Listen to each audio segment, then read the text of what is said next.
Ho ho ho and Merry Christmas. Here we see some aspen trying to compete with a chimney.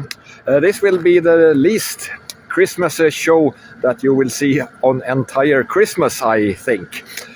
So let's do that. I assume that if you watch this on Christmas Day, then you are not that into Christmas. So that's why I have picked these non-Christmassy things. But let's start by taking a big, deep aspen breath.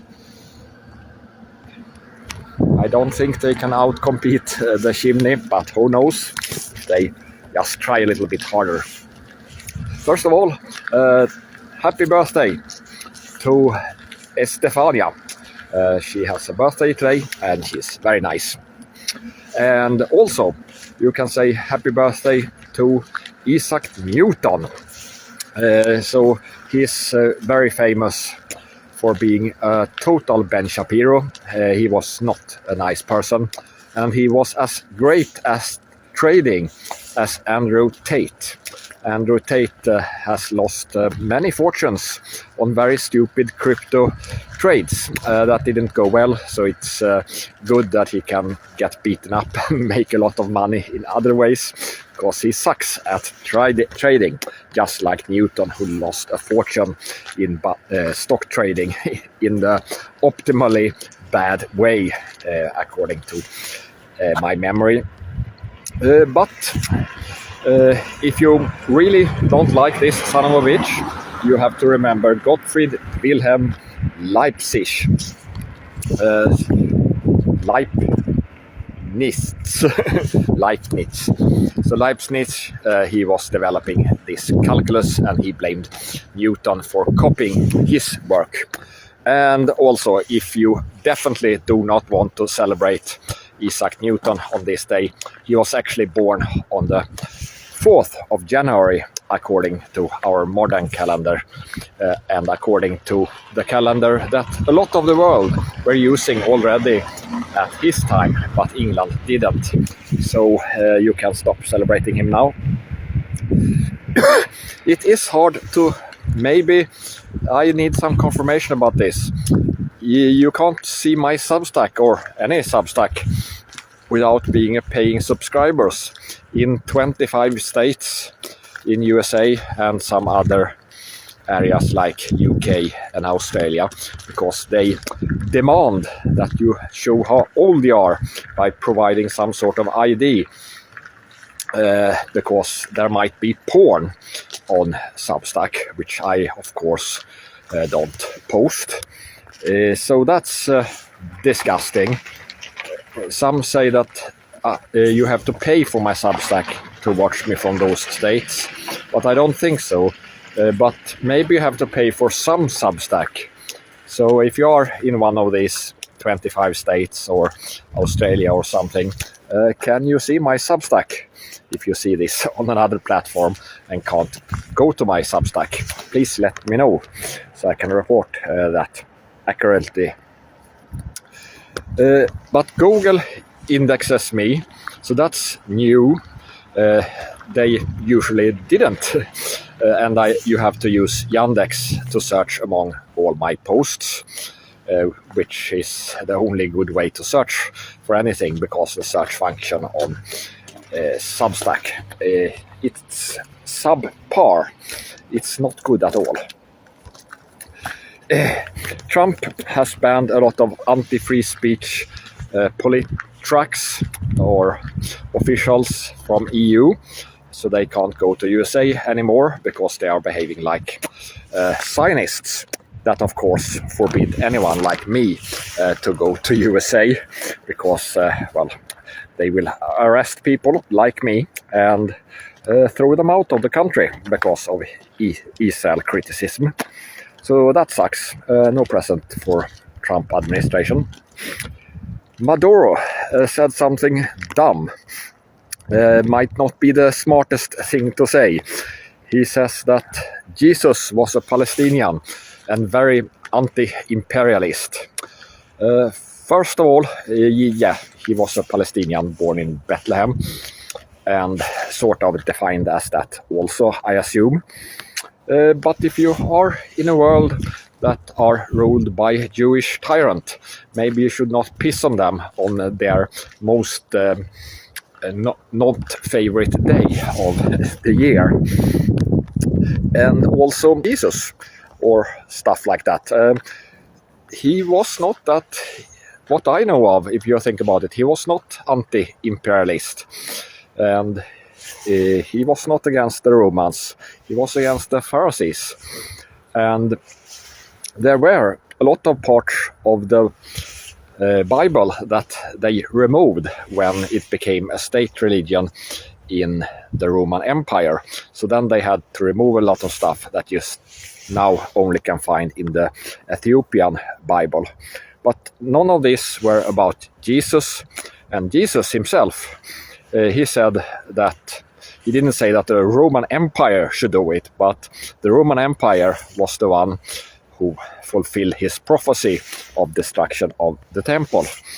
So that's not exactly anti-imperialist.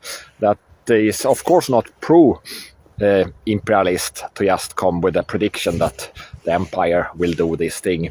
It's not something that's saying that they did the right thing or giving an order to the Roman Empire. Of course, he didn't do that. But it's not in any way anti-imperialist either. It's neither, I would say. So I'm not an expert on the Bible. I just throw that out for you who want something to research if you don't have enough things to do. Mark Levin is loving to say stuff that makes everyone hate him. So he says that we Europeans, we are born to be Jew haters. So that really makes us love him and everyone who thinks like him, doesn't it? So that's how he said happy birthday to Jesus. And he hates us, obviously. So we have no reason to do anything else back to him. And Israel, they are celebrating Christmas Eve by doing human sacrifice of Palestinian children and bombing civilians. So that's not exactly what Jesus would have done. And they have murdered a lot of Christians, of course. So this supreme tyrant, the supreme tyrant of USA, UK, France and Germany, he is called Benjamin Netanyahu. He almost is in charge of Israel also, but there he doesn't have total power. He maybe have to go to court someday. But he's saying that we Christians, well, everyone should celebrate because Jesus is boiling in his own feces in hell, and we should celebrate his human sacrifice because they are so good and they love us, just, like Mark Levin. So they are at the same time saying that the Jews are our best friends, and the Jews are also saying that every European is a despicable monster, a Jew hater. You don't have to ask Netanyahu, but you should ask Mark Levin. Which side are you on? Are you on the side of Netanyahu or on the side of Miriam Adelson that hates him?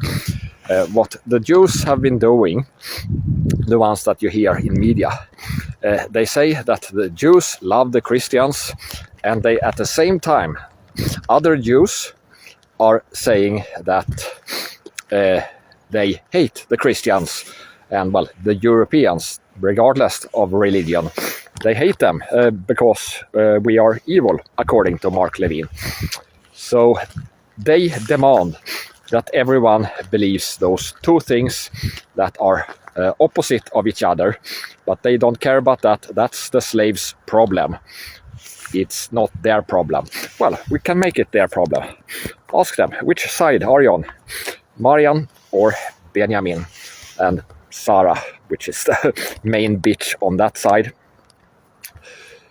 The Last Supper, where you can see 13 Jews eating together, according to a Jew, of course. they were all Christians. So that's a little bit weird thing to say. There were maybe one Jew there, depending on what you believe in, Judas, and that is, well, what you can find if you actually want to notice something funny about the Bible. There are very few Jews in it, very few. 99% of the characters that are in there are either born before Judah himself, for his tribe, and then of course it's a little bit ambiguous. If you are from another tribe, but you live in Judea, are you a Jew then? The Romans and, well, the different kinds of Israelites and people in the Levant, they were not that careful about it. And if you are a mixed breed between two different tribes, well, it's complicated what is a Jew and what is not. That you can argue about if you want to ruin Christmas, which you apparently are doing by watching this episode. So good for you, I think. Laura Lomer is getting insane. Don't trust her, but she says that she is the reason why Alex Jones is now telling lies about Kenneth Owens. So Laura Lomer, the Zionist, is bragging about that. And Alex Jones is doing evil stuff. He posted a video from 2016 about a Coptic Christian, of course, Coptic Christian celebration in Cairo, where they have hidden a lot of presents in a big tree. So people climb up there, and that's part of the celebration, that you search for these hidden presents. And Alex Jones is lying about it and saying that these are Muslims that are storming a Christian Christmas tree, which was not what happened. So apparently, maybe Alex Jones is forced to do this or tricked to do it. But regardless, you have to now assume that everything Alex Jones says is disinformation campaign. Before, you might think that, yeah, he might be wrong, or you have to be very skeptical about, well, what he's saying. So now it's very different. He's a disinformation agent, and even if he is forced to do it, they have gone really mean against him. So I wish him well, but for our sake we can't.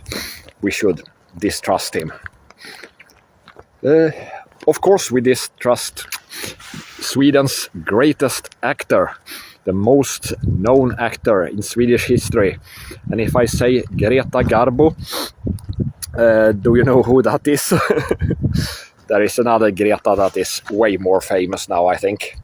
And her name, that you should pronounce correctly to celebrate Christmas, her name is Greta Thunberg. So there is no th in Swedish, so it's Thun, and Berg is pronounced with a G like a Y in U, the tree, U. So pronounce it like that and you sound very Swedish.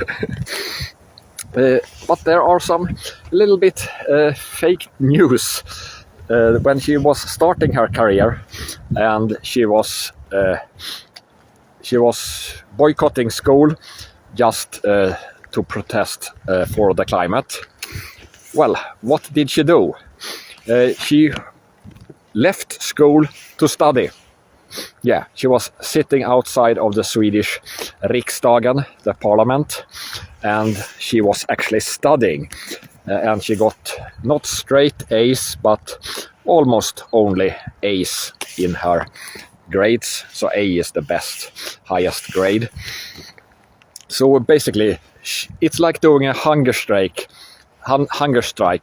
and you promise that you will not eat any candy nor any highly processed food. That's a hunger strike, like in the same way as Greta was skipping school. She only did that physically. and she read way too much propaganda instead of proper science. So that was bad. But if I could ask something more for my Christmas for someone else, maybe she can finally, now when she's not a Zionist, so that's one of the things that you mustn't be. But she still had been pushing for the Ukraine war. She has been pushing for vaccines. I don't think she really pushed, but she didn't push back against transsexual insanity and mass immigration. So I think she is convincible when it comes to those. But she has also, been involved in lying about the climate. Not exactly, she has not lied about the climate, that's wrong. But she has been promoting the liars of climate. But she herself hasn't talked about the detailed lies, so that's good for her. But maybe she can be grown up and a much wiser person. So that's my very naive but hopeful Christmas wish. But with that, have a wonderful Christmas if you want to get back to celebrating Christmas after this short episode. Have a nice Thor's Day. Bye.